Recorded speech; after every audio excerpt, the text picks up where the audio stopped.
दोस्तों, बुढ़ापे में औलाद माँ बाप की इज्जत क्यों नहीं करती है?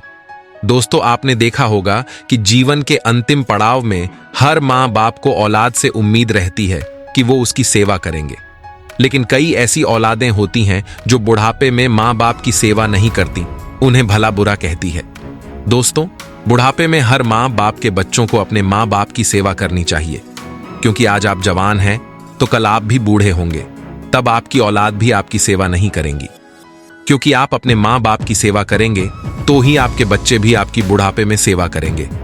अगर बुढ़ापे में सुखी रहना है तो ये 3 बातें आज से ही अपना लो, वरना बुढ़ापे में औलाद भाव नहीं देगी।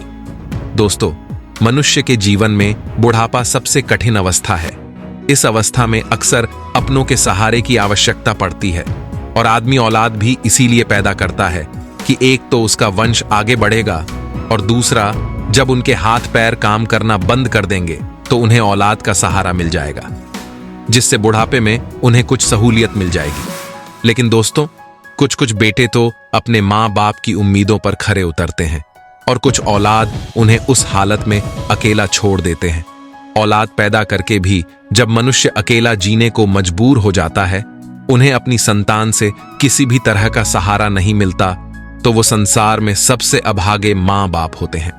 भगवान ऐसे दिन कभी ना दिखाए, या तो परमात्मा औलाद ही न दे, और अगर दे तो ऐसा दिन ना दिखाए। तो दोस्तों, आखिर वो 3 बातें कौन सी है जो हर मनुष्य को जाननी चाहिए? आइए जानते हैं इस कहानी के माध्यम से। अगर ये 3 बातें जान ली तो आपके बुढ़ापे में बहुत काम आएगी। जिंदगी में कभी औलाद आपको अकेला छोड़कर नहीं जाएगी और ना ही कभी आपकी औलाद आप पर गुस्सा करेगी। जो लोग बुढ़ापे में सुखी और आनंद से रहते हैं, जिनके बहू और बेटे जिनकी सेवा करते हैं, ऐसे लोग बहुत बड़े भाग्यशाली होते हैं। कुछ लोग जो पहले से योजना बनाकर चलते हैं, उन्हें बुढ़ापे में किसी भी तरह की कष्ट का सामना नहीं करना पड़ता, और जो लोग कोई योजना नहीं बनाते, उनके लिए जीवन के इस पड़ाव में दिक्कतें ही दिक्कतें आती है। दोस्तों, आज हम इस वीडियो में बुढ़ापे में सुखी रहने के लिए कुछ मूल मंत्र एक एक कहानी के माध्यम से आपको बताएंगे। आज हम इस वीडियो में आपको बताएंगे कि कौन सी 2 चीजें त्याग कर हम बुढ़ापे में सुखी रह सकते। अगर आप इन बातों का पालन करेंगे तो निश्चित ही आपका बुढ़ापा बहुत आसान हो जाएगा और जीवन में आनंद और खुशियों का अनुभव करेंगे। ये वीडियो आपके लिए महत्वपूर्ण और उपयोगी होने वाली है। दोस्तों, आपने देखा होगा कि बुढ़ापे में बहुत सारे परिवर्तन आते हैं। हमारी सारी ज्ञान इंद्रियां साथ छोड़ जाती है, हाथ पांव काम करना बंद कर देते हैं, आंखों से हमें कम दिखाई देने लगता है, कानों से सुनाई भी कम पड़ने लगता है, ऊंचा सुनाई देने लग जाता है, जीभ में स्वाद नष्ट हो जाता है, पाचन तंत्र कमजोर पड़ जाता है, किसी चीज में स्वाद नहीं आता, दांत भी साथ छोड़ जाते हैं, जिससे बहुत सी चीजों पर मन तो मचलता है लेकिन हम खा नहीं सकते। शरीर के अंदरूनी अंग भी ठीक से काम नहीं करते। घर में बच्चे स्वयं निर्णय लेने की स्थिति में पहुंच जाते हैं। घर में भी बुजुर्गों का काम पहले जैसा नहीं रहता। चेहरे पर झुर्रियां आ जाती है और शरीर की खाल में शुकन पड़ जाती है। कमर झुककर कमान की तरह हो जाती है। कभी कभी तो ऐसा देखने में आता है कि घर में बेटों की बहुएं आ जाती हैं तो बुजुर्गों की चारपाई भी घर से बाहर कर दी जाती है, अर्थात उनको निकालकर घर से बाहर फेंक दिया जाता है। सही तरह से कोई बात नहीं करता। उस समय वो व्यक्ति ये विचार करता है कि जिस घर को मैंने इतनी मेहनत और लगन से बनाया, पाई पाई जोड़कर बनाया, आज वही मुझसे छीन लिया गया। सोचिए कितना कष्ट उस व्यक्ति को उस समय में होता है। जब वो अपने लिए रोटी पानी मांगता है तो उसकी बहुएं सुनती ही नहीं है, फिर उसे गुस्सा आता है, फिर वो गाली देता है। तब कहते हैं कि ये बुढ़ा पागल हो गया है। और दोस्तों, सबसे बड़ा कष्टकारी जीवन तो तब हो जाता है जब पति पत्नी दोनों में से कोई एक छोड़कर चला जाता है। और कहते हैं पति पत्नी एक जिंदगी रूपी गाड़ी के पहिए होते हैं। जब एक पहिया टूटकर बिखर जाता है, एक पहिया जिंदगी रूपी गाड़ी से अलग हो जाता है, तो उस गाड़ी को चलने में बहुत दिक्कत आती है। वो गाड़ी चलने में असमर्थ हो जाती है। फिर उसका ख्याल रखने वाला, उसकी भावना समझने वाला कोई नहीं रहता। उस समय वो कितना अकेला महसूस करता है। लेकिन दोस्तों, ये कहानी सबकी नहीं है। सबके साथ ऐसा नहीं होता। कुछ लोग तो अपनी वृद्धावस्था को बड़े सुख और आराम से जीते हैं, ऐसे लोग क्या योजना बनाते हैं, यही हम बताने के लिए जा रहे हैं। याद रखना दोस्तों, पुरुष के जीवन में सबसे अच्छा कोई अगर दोस्त हो सकता है तो वो उसकी पत्नी होती है, और एक स्त्री का सबसे सच्चा और अच्छा दोस्त अगर कोई है तो वो उसका पति ही हो सकता है। और इस दुनिया में पति के अलावा स्त्री का कोई सच्चा मित्र हो ही नहीं सकता। कहा जाता है कि जीवन के इस पड़ाव पर आकर वृद्धावस्था में पति और पत्नी भाई भाई जैसे हो जाते हैं। इतने लंबे समय तक एक दूसरे के साथ रहते हुए दोनों एक दूसरे का रूप हो जाते हैं, दोनों एक दूसरे को समझ जाते हैं, बिना कहे सुने भी एक दूसरे की इच्छा और आवश्यकताओं को पहचान जाते हैं। इस उम्र में दोनों के अंदर एक दूसरे का ध्यान रखने की, एक दूसरे का ख्याल रखने की भावना और अधिक मजबूत हो जाती है। दोस्तों, ये देखा गया कि उम्र के इस पड़ाव पर आकर स्त्री पति की देखभाल उसी तरह करती है जिस तरह एक माँ अपने बच्चे का करती है। कहते हैं कि ना बेटा निहाल करेगा ना बेटी निहाल करेगी, पत्नी से सदैव बनाकर रखना वही तो देखभाल करेगी। याद रखना दोस्तों, बुढ़ापे में जब लाठी नहीं मिलेगी तो पति की लाठी पत्नी ही ढूंढ कर देगी, और बुढ़ापे में जब पत्नी का चश्मा गुम हो जाएगा तो पत्नी का चश्मा पति ही ढूंढ कर देगा, और कोई नहीं आएगा ढूंढने के लिए और ख्याल रखने के लिए। इसलिए पति को पत्नी का और पत्नी को पति का हमेशा आदर करना चाहिए, सम्मान करना चाहिए। एक बाहर वाली एक बाहर वाला, जब तक धन बल और पैसा रहेगा तब तक तुम्हारे साथ होंगे। अंत में एक दूजे का साथ दोनों को ही देना पड़ेगा।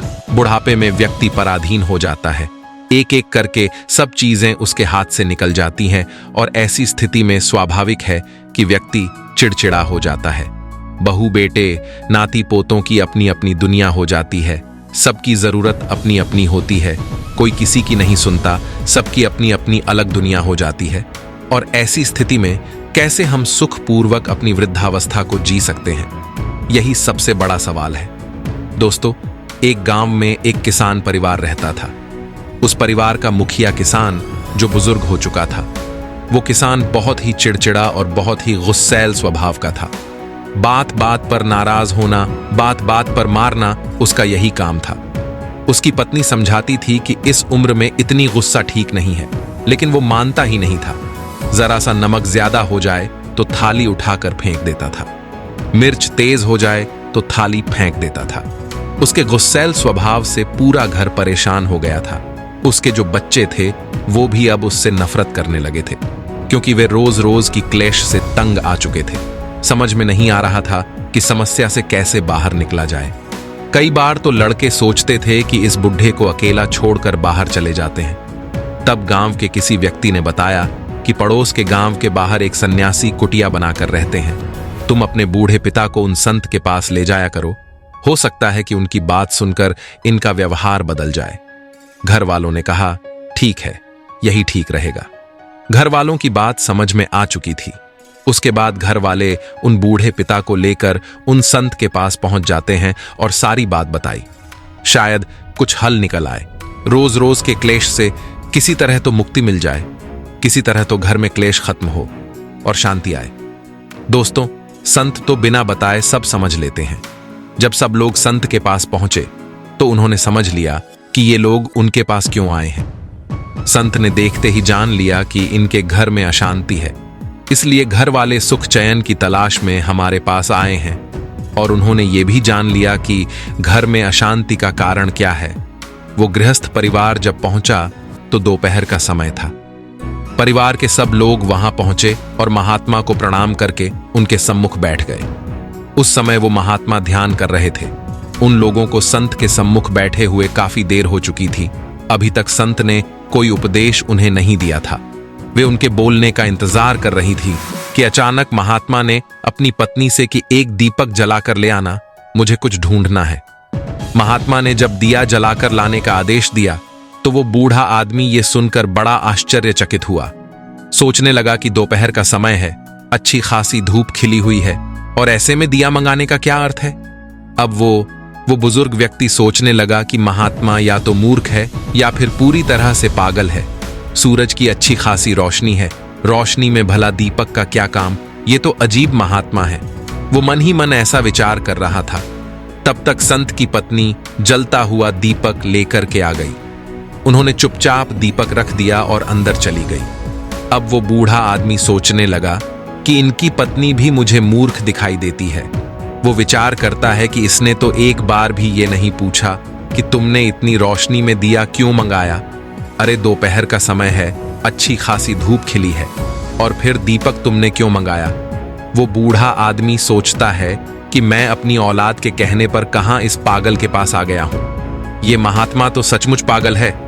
अरे ये महात्मा तो पागल है ही, सबसे बड़ी पागल उसकी पत्नी है।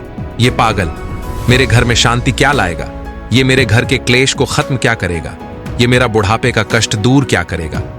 उसके मन में इस तरह के कई सवाल उठ रहे थे, लेकिन उसने कुछ नहीं कहा। वो चुपचाप बैठे बैठे देखता रहा। उसके मन में महात्मा के और उनकी पत्नी के आचरण पर बहुत गुस्सा आ रहा था। महात्मा ने उसके मन की बात को समझ लिया कि ये गुस्से से तिल मिला रहा है और मुझे पागल समझ रहा है। उन्होंने ये भी जान लिया कि गुस्सा इसे इसलिए आ रहा है कि मेरी पत्नी ने एक सवाल क्यों नहीं हमसे पूछा, इस बेवकूफी के लिए वो हमसे लड़ी क्यों नहीं। परंतु उस महात्मा ने दीपक जलाकर अपने पास में रख लिया और अपने काम में व्यस्त हो गए। थोड़ी देर बाद उस गुस्सैल आदमी ने अपने बच्चों से कहा कि अरे बेवकूफ, तुम मुझे किसके पास लेकर आए हो, ये पागल लाएगा हमारे जीवन में शांति। अब तो हद ही हो गई, चलो यहां से, मैं एक क्षण भी यहां नहीं रुक सकता, यहां से शीघ्र चलो, मुझे नहीं रुकना। दोस्तों, ये बात उस महात्मा ने सुन ली। बोले क्या बात है भाई, कोई समस्या है। इस पर वो बूढ़ा आदमी बनावटी हंसी हंसते हुए बोला, नहीं नहीं महाराज, कोई समस्या नहीं है, हम बहुत खुश हैं, हमारी कोई समस्या नहीं है, केवल आपके दर्शन करने आए थे, सो हो गए, अब हम चलना चाहते हैं। आज्ञा दीजिए महाराज। महात्मा बोले, अरे भाई, तुम जब हमारे पास आए हो तो हमारे अतिथि हो, और बिना अतिथि सत्कार के कैसे जा सकते हो। उन्होंने अपनी पत्नी को आवाज लगाई, अरे भाग्यवान, थोड़ा यहां आना। महात्मा की पत्नी तुरंत भागती भागती आई और हाथ जोड़कर खड़ी हो गई। महात्मा ने कहा कि हमारे भक्त थोड़ा जल्दी में जाना चाहते हैं, आप जल्दी से अंदर जाओ और 2 गिलास दूध लेकर आओ। दोस्तों, ये सुनकर के वो बूढ़ा किसान कहने लगा, नहीं महाराज, मुझे दूध नहीं पीना, मुझे बस चलने की आज्ञा दे दो।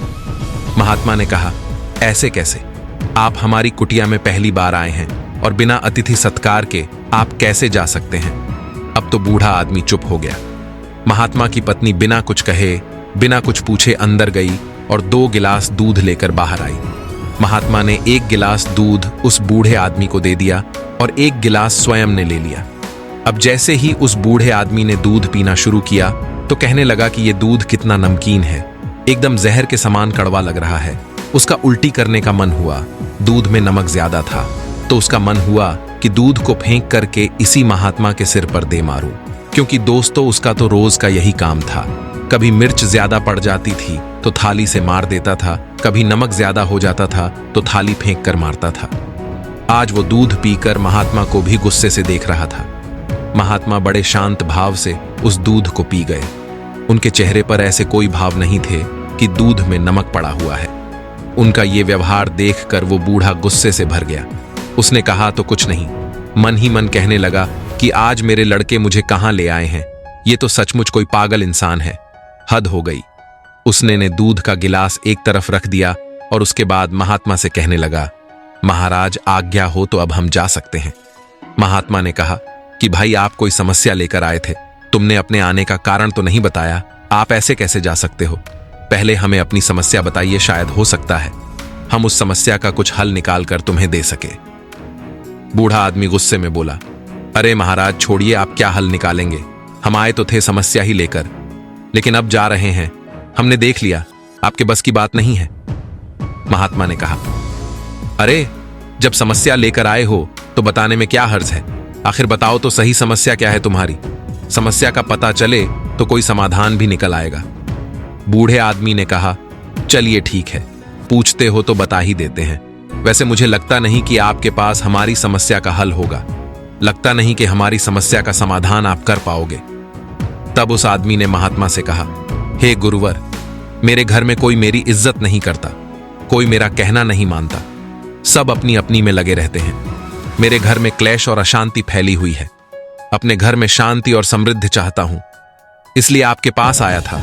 लेकिन आपकी मूर्खता देखकर मुझे पक्का विश्वास हो गया है कि आपके पास मेरी समस्या का कोई हल नहीं है। मेरे घर में शांति लाने के लिए आप कुछ भी नहीं कर सकते। दोस्तों, बार बार उस बूढ़े किसान के ये शब्द सुनने के बाद महात्मा मुस्कुराए और बोले, हम जानते हैं तुम्हारे घर में क्लेश रहने का कारण क्या है और हमने तुम्हें हल भी बता दिया है, लेकिन शायद अभी तक तुम समझ नहीं पाए। जब महात्मा ने ऐसा कहा तो बुजुर्ग आदमी बोला, बड़े कमाल की बात है, आप कर रहे हो, आपने हल भी बता दिया, लेकिन हम समझ नहीं पाए ये क्या बात हुई।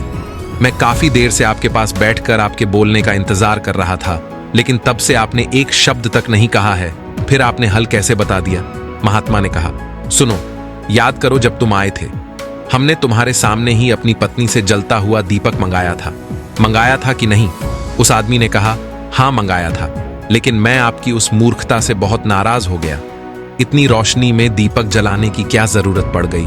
अभी तो दोपहर है, यदि किसी चीज को ढूंढना था तो वो तो ऐसे ही मिल जाती। तब महात्मा कहते हैं, हमारी पत्नी ने हमारे मांगने पर तुरंत हमारी आज्ञा का पालन किया और बिना कुछ पूछे, बिना कुछ कहे हमारी आज्ञा का पालन करती हुई जलता हुआ दीपक लेकर हमारे पास आई, और उन्होंने ये तक नहीं पूछा कि दोपहर है, कड़ी धूप है, कुटिया के अंदर अच्छी खासी रोशनी है, ऐसे में दीपक का क्या काम? उन्होंने वही किया जो हमने कहा था। कोई सवाल तो नहीं किया, कोई प्रतिकार तो नहीं किया। बूढ़ा आदमी बोला, हाँ, इसी का तो मुझे भी ताज्जुब हो रहा है। मुझे लगता है कि आपकी पत्नी ने भी आपके ही साथ मूर्खता का परिचय दिया है कि कोई सवाल तक आपसे नहीं पूछा।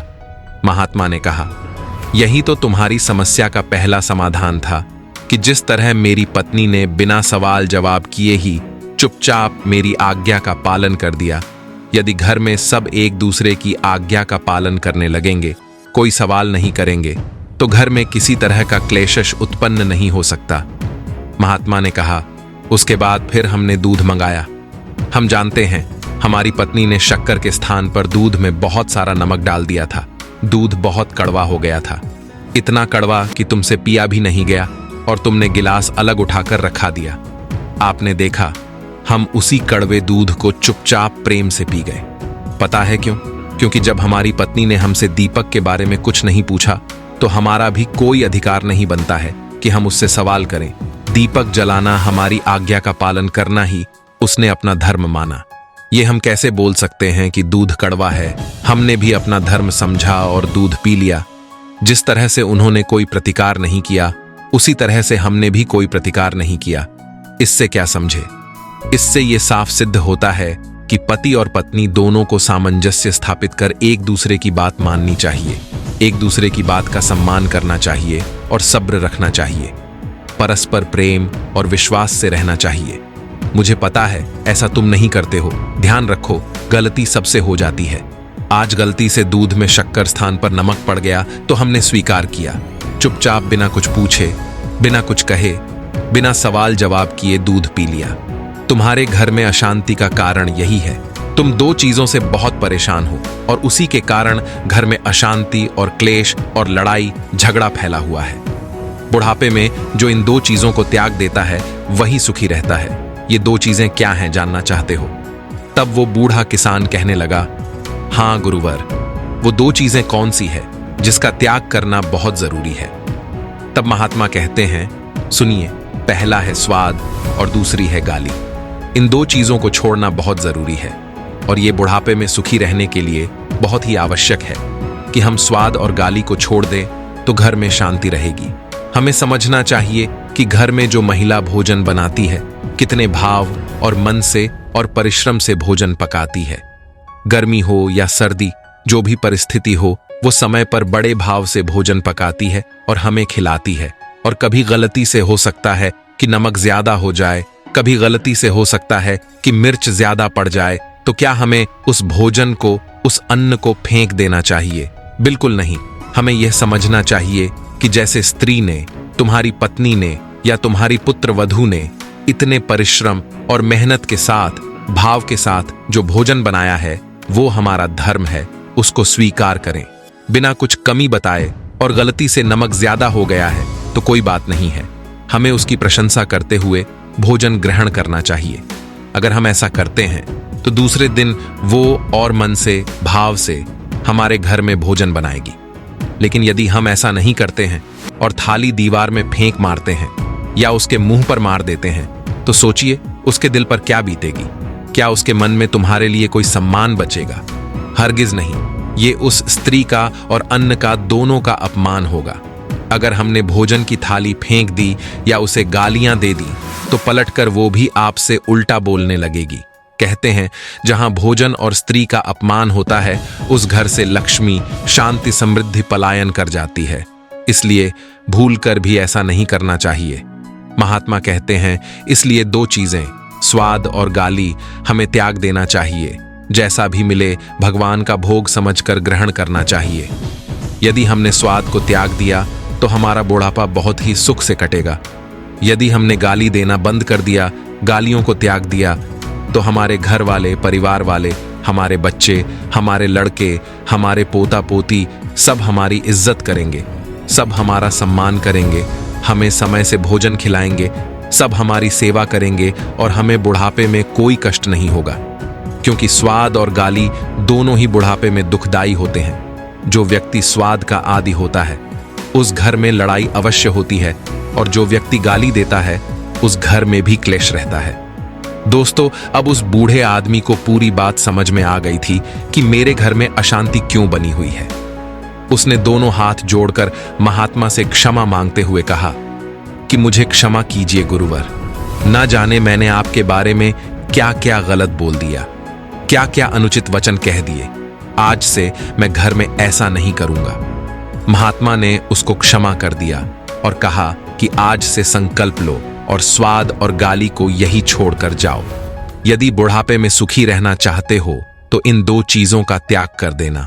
और अब मैं तुम्हें जिन चीजों के बारे में बता रहा हूं, इन 3 चीजों को हमेशा अपने पास, अपने साथ रखना, तो बुढ़ापे में कभी तुम्हें कष्ट नहीं मिलेगा। पहली बात, जिनका जीवन अनुशासित होता है, सफलता उसके दरवाजे पर दस्तक जरूर देती है। मनुष्य का जीवन तभी सार्थक बनता है जब वो अपने कार्य जिम्मेदारियों के बीच संतुलन बनाए रखते हैं। बुढ़ापा जीवन का वो पड़ाव है जहां हर व्यक्ति सुख और आराम की जिंदगी जीना चाहता है, आराम से अपना बुढ़ापा व्यतीत करना चाहता है। इस पड़ाव में खुशियां पाने के लिए व्यक्ति को बुढ़ापे तक किन किन चीजों का साथ नहीं छोड़ना चाहिए, इसे समझना बहुत जरूरी है। पहली बार, धन का सदुपयोग करना चाहिए। धन ऐसी चीज है जो अपने और पराये के बीच का फर्क समझा देती है।